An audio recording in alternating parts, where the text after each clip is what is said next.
Our next speaker is Dr. Patricia Chamberlain.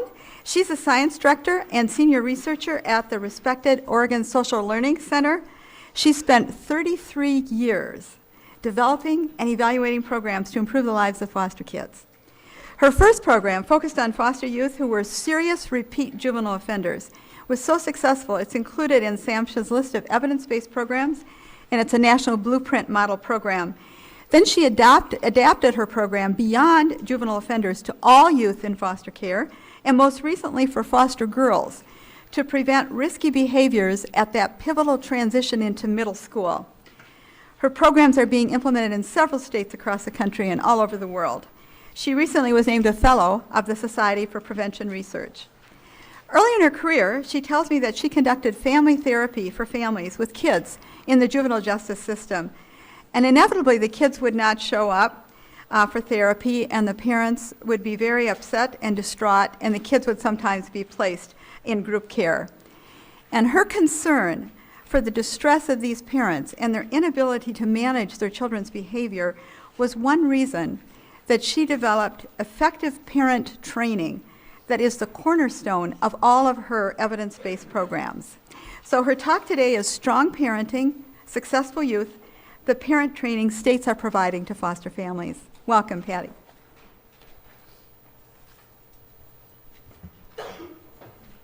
Thanks, I'm delighted to be here. Good morning, everyone. So, okay, I have the clicker, huh? So I'm going to talk about two intervention models. Both of them rely heavily on working with parents, teaching parents how to deal with kids that have difficult behavioral and emotional type problems. The first one is multidimensional treatment foster care.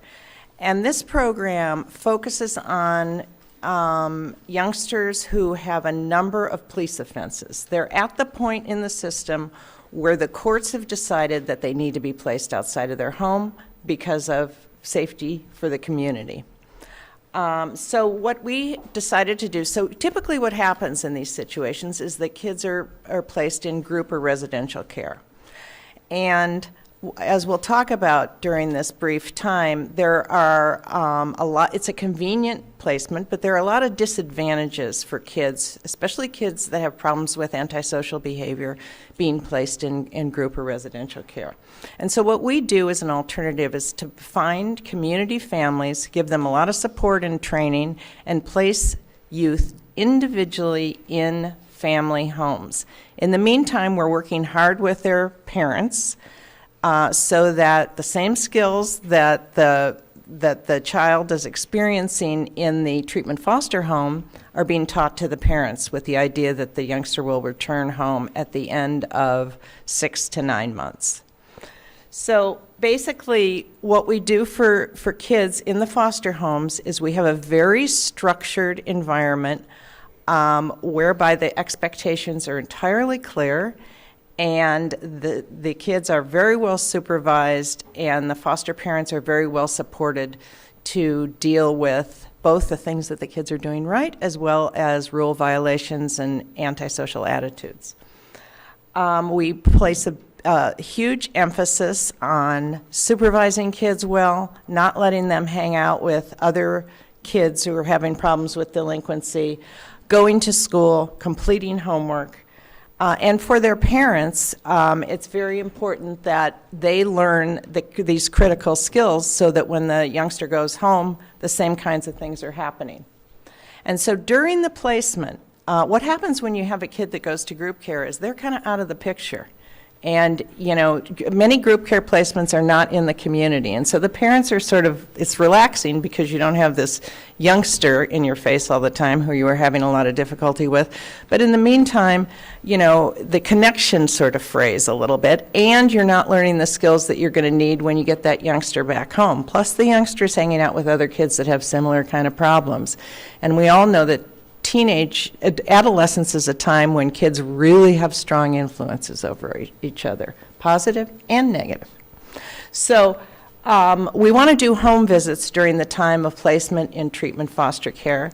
They start out very short and they get longer and longer as the placement goes on and the child is more ready to come home. And all of the youth attend public schools, which is different than group care. In most group care situations, there are in-house schools. But we have, because we can carefully monitor kids and monitor their homework and their class attendance and their behavior in class, we can place kids in public schools. We've done 6 randomized trials that have compared placement in these specialized foster homes, multidimensional treatment foster homes, compared to kids in group care. So what that means is that we take kids at the point where the court has decided that they're going to be placed out of the home, and we randomly assign them to either group care or MTFC. In the case of boys referred from the juvenile justice system, they already had 15 police offenses. So these are kids, and they were at an average of 15 years old. So these are kids who, you can understand why the decision has been made to place them. For girls from the juvenile justice system, we found that they had many more co-occurring mental health type problems. They had 11 and a half offenses when they came into the study, and that's the group that I'm going to talk about today in terms of the outcomes. And then we've used the intervention with younger children in foster care as well. Here are the states that, the sites that are using the MTFC model in the United States. In New York, we probably have our largest presence in Brooklyn and New York, and that program has been growing over the last 10, 15 years. Okay, so what do we do in these foster homes that makes the difference? Because if you could do these things, we've done a lot of work on studying, so okay, you put a kid individually in an MTFC home versus group care, but what is it exactly that makes the difference in the outcomes? And there are 4 things that are the key. And if you did these 4 things, if you could pull these 4 things off in any placement setting for kids that have criminal type behavior or antisocial type behavior, you'd be moving in the right direction. And those 4 things are supervising that youngster. Kids who commit crimes do it with other kids. It's a team sport. It's not the case so much for adults. Adults who commit crimes usually alone. But for kids, they usually commit crimes with other kids. So it's really important, the second thing, that kids not spend unsupervised time with other kids who have a history of criminal behavior. Now, what happens is that kids that have been arrested naturally affiliate with other kids who have been arrested. And you can see that if you're placing a kid in a group home, you're just sort of optimizing those relationships.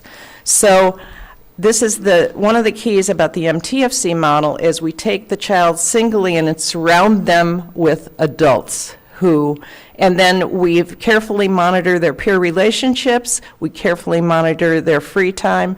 So increased supervision, very important. Not affiliating with delinquent peers, super important. Another thing that's key, and we've shown in a number of our studies, is, most of these kids are behaving pretty well most of the time. It's that 10% of the time that they're doing stuff that they really get all the attention for. So we work hard with foster parents and with teachers to pay attention to the things that the kid is doing right. And so we're really trying to change the way the kid thinks about themselves. Look, you're behaving responsibly. You went to school 5 days this week. We're gonna pay attention to that. I know it's people say, well, of course, we expect these kind of things. But for these kids who have gotten so far down the path, those behaviors are not ingrained for them, and we really have to teach those and reinforce them. We talk about catching them being good. And we use a lot of positive incentives for kids. Also, they need clear limits and non-harsh limits and things that can be over pretty quickly. We don't believe in grounding because grounding tortures the parents as much as it tortures the kids. And half of the time parents are so tortured they just say, get out of here, I can't take it. We'll use quick consequences that can be over soon, and so then we can get back into reinforcing the kid for what they're doing right. So we really want to increase that mentoring that the adult does with the kid.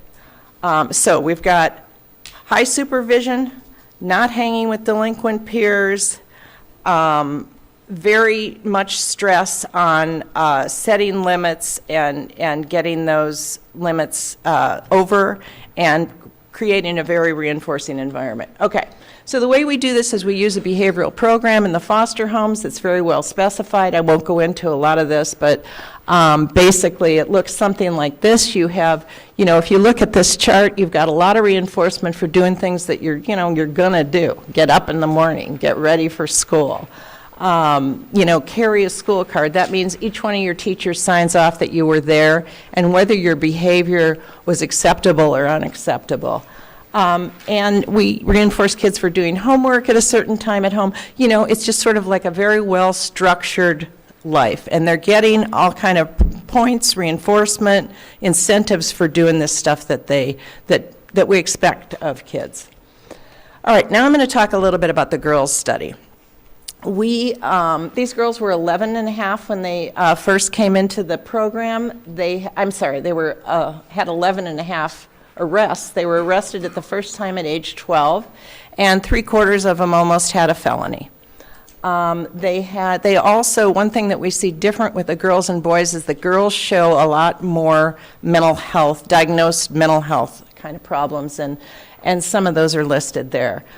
This is a very distressed group of young girls. Over half of them have attempted suicide. A quarter of them have already been pregnant, and they are using a fair amount of drugs.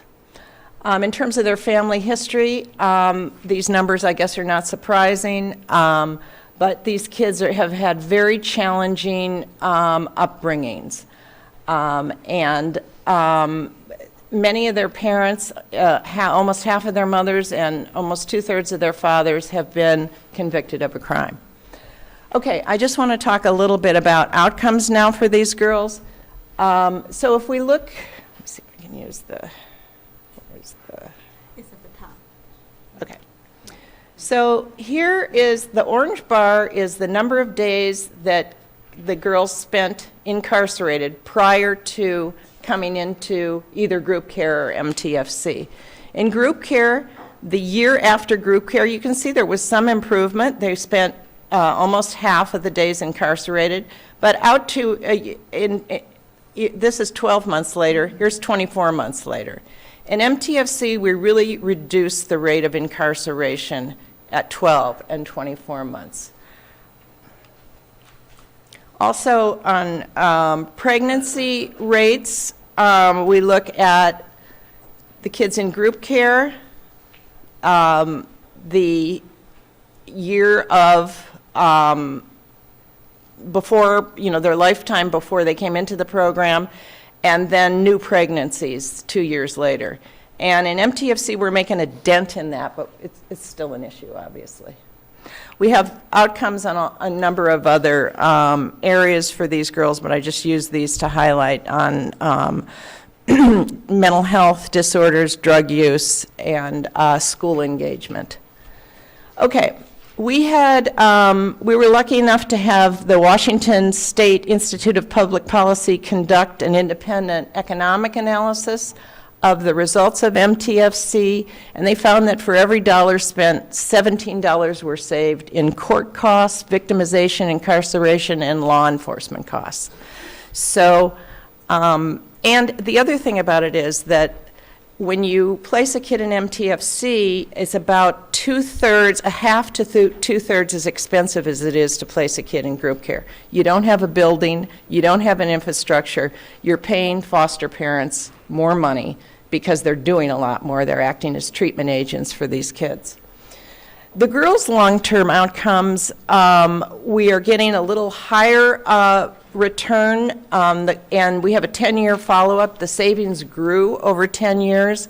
The biggest returns were on the girls being less victimized and fewer early pregnancies. Okay, so now I'm going to switch to talk about another intervention. So when we had, for years we're working on this MTFC model, and we thought we were actually very heartened to see what a difference community families, foster families with support and training could make in the lives of these kids. And we started thinking, well, what about regular foster care? You know, can we use parts of the model, a lot less intensive, to work with regular state foster families? We're doing this now in Maryland, New York, Oregon, Tennessee, England, Sweden, and Denmark. The problem here is that about 40% of your regular foster kids have significant emotional and mental health problems. And during the first year that they are placed, and I think you saw this in some of the data that Mark showed, about 50% of those kids disrupt from that placement. So you have the trauma being removed, and then you're moved again. So that was really our target in KEEP. We wanted to keep kids in the foster home that they were placed in. And because a lot of studies have shown that these disruptions, this churning in the foster care system really aggravates attachment, mental health problems, all kinds of problems. After you have 3 failed placements in foster care, the probability that you're going to have a 4th is 70%. So if you look at just sort of the general foster care population, you have those kids that don't have emotional and mental health problems, and they have fewer than 3 placements, and they're probably, you can leave well enough alone with those kids. Once you get a kid who has 3 or more placements, they're at risk for further disruption. And the ones who are having many placements, 6, 7, are probably candidates for the MTFC model. Another way to look at this is how much problems do the foster parents experience from the kids. So we phone foster parents every day and say, during the past 24 hours, how many behavior problems has the youngster had just during the past day?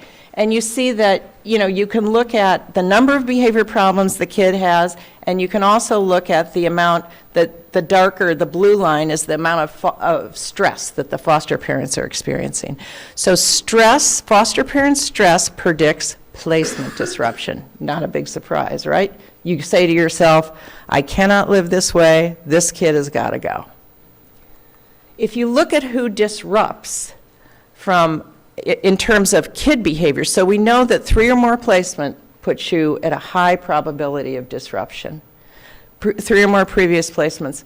We also know that if you have more than 6 problem behaviors a day on this parent daily report phone call measure that we use, it takes 5 minutes to collect, those kids have escalating increased risk for placement disruption. So knowing these 2 things, knowing how many placements, that data's already in the tank for y'all. You know, knowing how many previous placements a kid has had, doing 5 of these 5-minute telephone calls, you can pretty much target or hone in on your kids that are at risk for placement disruption.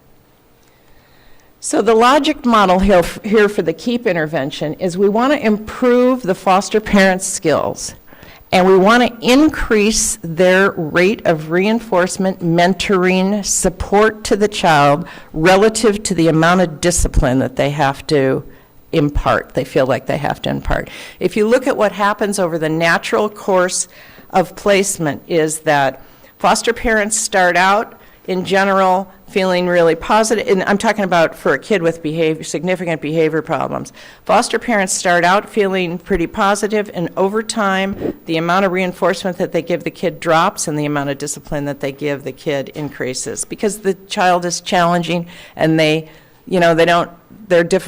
not knowing how to deal with that. So what we want to do is teach parents how to do intensive reinforcement and quick, non-harsh discipline. Then we'll decrease the kids' problems. Then we will decrease the disruption rates and hopefully increase the reunification rate. And we'll also have more skilled foster parents so that when they're ready to take the next kid, they've got these skills under their belt and they'll be able to be in a better position to provide a good foster care experience for that next kid. So what we want to do in KEEP is promote the idea that foster parents are key agents for change. They are the ones, you can send a kid to therapy once a week, but foster parents are the ones who are the main teachers, just like parents are, the main teachers of these kids. And they have thousands of opportunities, every day to teach the kid. You want to provide a very supportive, reinforcing environment.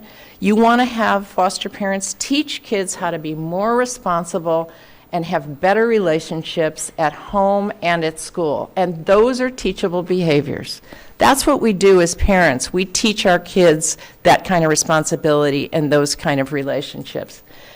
And we want to use evidence-based parenting strategies with foster parents in order to provide foster parents the support to do that. And we want to increase short and long-term kid outcomes in home, school, and with peers. So those are our goals. How do we do it? We do it in groups. We have foster parent groups, and they're not classes, they're groups. So foster parents talk about the challenges that they're facing, talk about their particular situation, their kids, and then we have a curriculum for teaching parent management skills. The groups are 90 minutes long. They last for 16 weeks. If foster parents miss sessions, we do a home visit, and that happens in about 20% of the cases. We make it nice. We have a snack. We have, food. It's more like a support group setting than it is like a class. We provide child care. We talk about each week an evidence-based parenting strategy, and then we have parents go home and try it in their house with their kids. And then the next week we come back and we debrief that and talk about what worked and what doesn't work. Even though these parenting strategies are pretty, it's pretty not rocket science. They're pretty straightforward.